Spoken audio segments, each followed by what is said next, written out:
amin'ny alalanay be ny tanàna amina tanàn-dehibe dia faly miarahaba atsika anareo mpanao gazety rehetrarehetra ny tenanay. Tia moa dia hitanareo ihany ny olana marobe mikasika an'ireto be ny tanàna reto, ary izay no nahatonga anay Folomena-dà ny fampiresaka teto dia hanao fanambarana angamba izay aminareo mpanao gazety.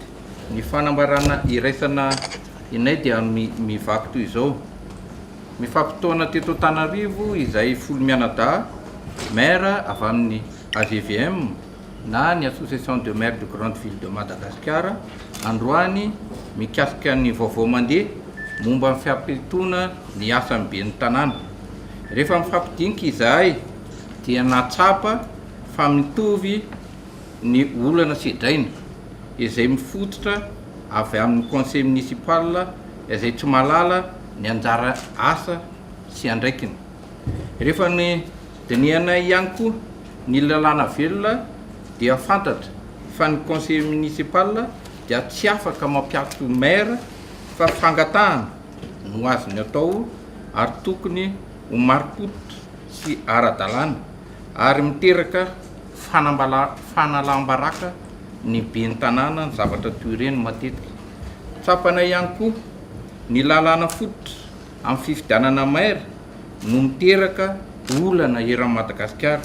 Ohatra amin'izany ny fisian'ny candidat tsy lany nefa lasa conseiller any ka mamingana ny maire izay olona nofidian'ny vahoaka izany zavatra izany.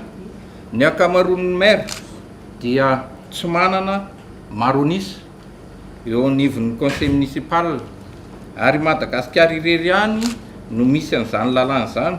Ka noho izany dia angatahanay ny fanovana ireo lalàna ireo mba hisian'ny fitoniana sy fampandrosoana marina eo anivon'ny commune eto Madagasikara.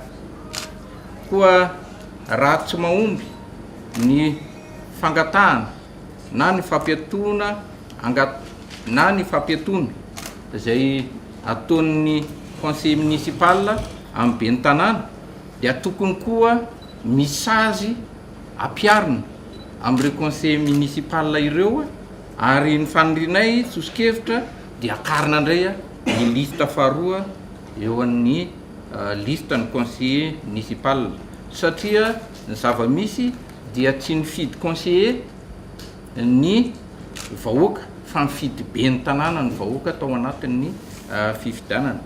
Eo anatrehan'izany rehetra izany dia mampantsiahy izahay fa ny vahoaka no mifidy maire fa tsy nifidy ny conseil municipal, ary mbola mahatsiahy ny tenin'ny filoham-pirenena, teny Yavoloha izay nanao hoe faly aho fa manana be ny tanàna hiara-miasa amin'ny fampandrosoana an'ity Madagasikara ity.